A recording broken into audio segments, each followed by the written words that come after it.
আসসালামু আলাইকুম, সবাই কেমন আছেন? আজকে আরেকটা উইকেন্ড। আমরা সামার আসলেই প্রতিটা উইকেন্ডে বাইরে ঘুরতে যাই, বিভিন্ন পার্কে যাই বা লেকে যাই। কারণ উইন্টারে তো সেভাবে ঘুরতে বাইরে যাওয়া যায় না। তো আজকে যাচ্ছি আমরা বাফেলো পাউন্ড প্রভিন্সিয়াল পার্ক। আর এখন দেখতেই পাচ্ছেন যে ক্যানোলা ফিল্ড, এই সময় মানে জুলাইয়ের সময়টা আমাদের এইখানে মানে ফুল ব্লুম থাকে।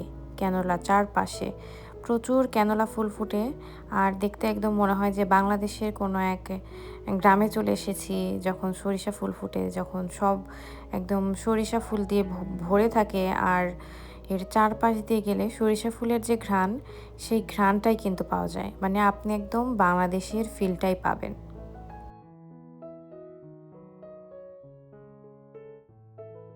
তো আমরা রাস্তা দিয়ে যেতেই দেখছিলাম অনেক মানুষ ওয়েট করছে এয়ার শো দেখার জন্য। এই জন্য আমরাও গাড়ি থামিয়েছিলাম, কিন্তু পরবর্তীতে প্ল্যানটা চেঞ্জ করতে হয়েছে আমাদের। কারণ এয়ার শো হওয়ার কথা ছিল 12:30টায়, আর হয়েছে 1টায়।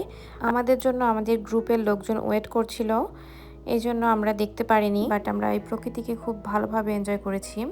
এটা ছিল গমের ক্ষেত। আর এই এই ফুলগুলো যে দেখতে পাচ্ছেন এখন, এই ফুলগুলো কিন্তু ওয়াইল্ড ফ্লাওয়ার, মানে সূর্যমুখী এখানে বুনতে হয়নি। অটোমেটিক্যালি পাখি যে খাবার খায় সেখান থেকে অটোমেটিক্যালি ফেলে ফেলে এভাবে হয়েছে।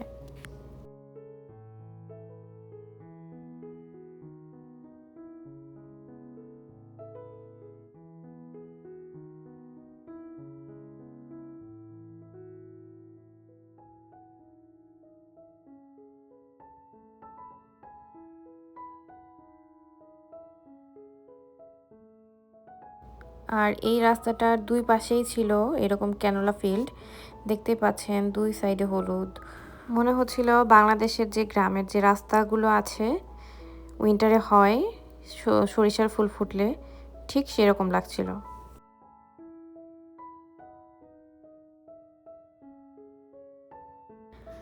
এখন আমরা পার্কের ভেতর ঢুকছি।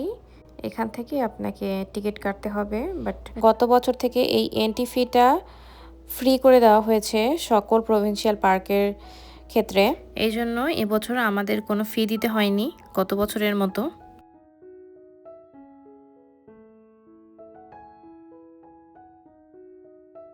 লেকটা কিন্তু এই ঢালু রাস্তা দিয়ে একটু একটু দেখতে পাচ্ছিলাম।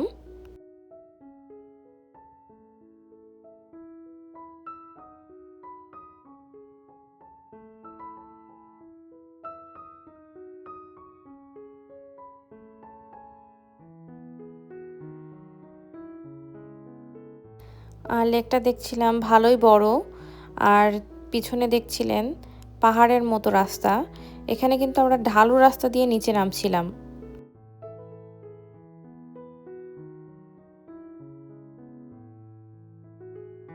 ক্যানাডাতে কিন্তু 2 মিলিয়নের মতো লেক আছে পুরো ক্যানাডা জুড়ে।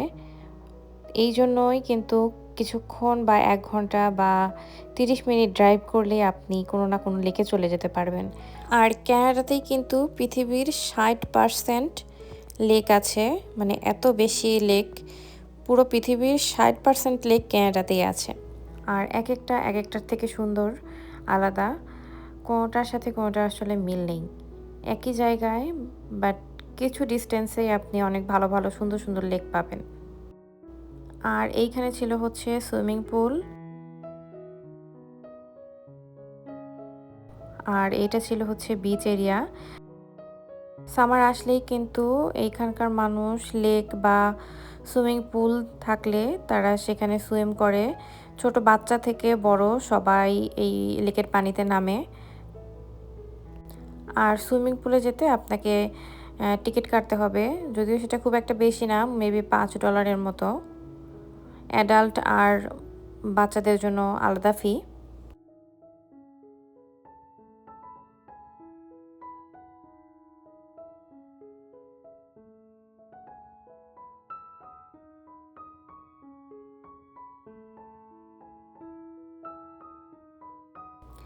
আর দেখতে তো পাচ্ছেনই সবাই পিকনিক করছে। আর এইখানে এই জিনিসটা খুবই কমন যে সামার আসবে সবাই বাইরে যাবে, পিকনিক করবে, বারবিকিউ করবে, বাইরে খাবে। আমাদের দেশে যেমন আমরা উইন্টার টাইমে বারবিকিউ করি, বাট এখানকার মানুষ সামার টাইমে বারবিকিউ করে।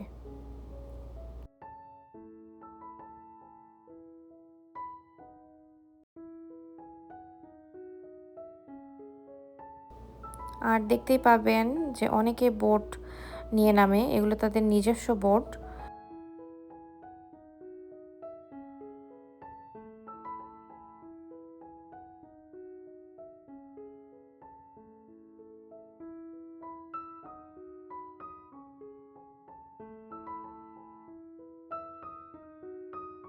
আজকে আমরা এখানে এসেছি 30 জনের মতো।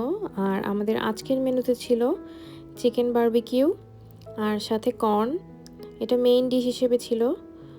আর নান তো আছেই। আর এর আগে আমাদের খাবারে ছিল হচ্ছে ঝালমুড়ি।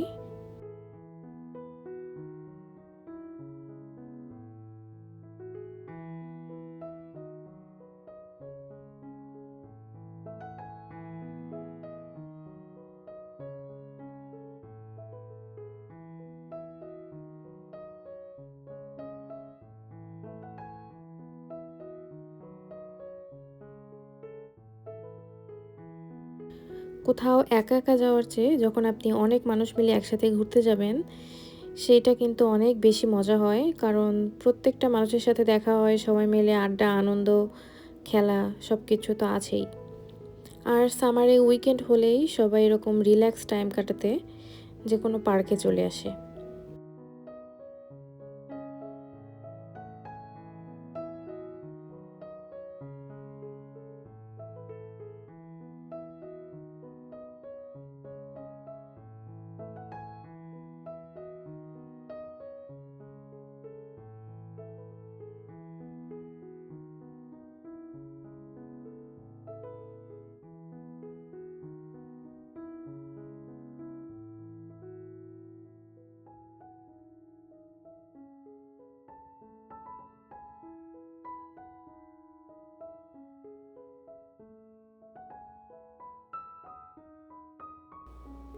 তো এই সাইডে একটু উঁচু জায়গা দেখে আমি এদিকে এসেছিলাম।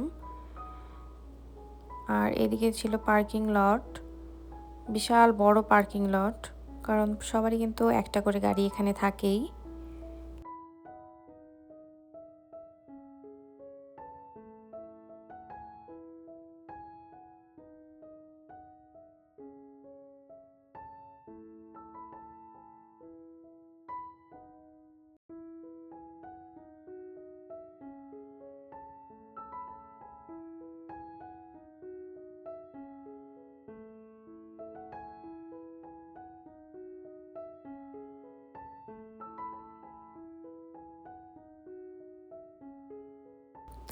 আর এইখান থেকে দেখেন বিচ ভিউ।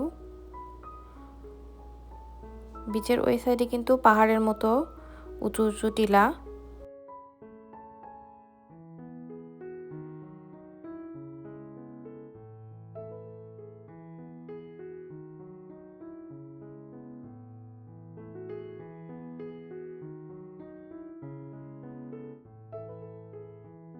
তো সন্ধ্যা গড়িয়ে এসেছে, আমরা বাসার দিকে যাচ্ছি। আজকের আকাশটাও অনেক বেশি সুন্দর ছিল, একদম পিঙ্ক স্কাই। তো আজকের মতো এতটুকুই। আগামীতে আবার দেখা হবে অন্য কোনো ভিডিওতে। ততক্ষণ পর্যন্ত আল্লাহ হাফেজ।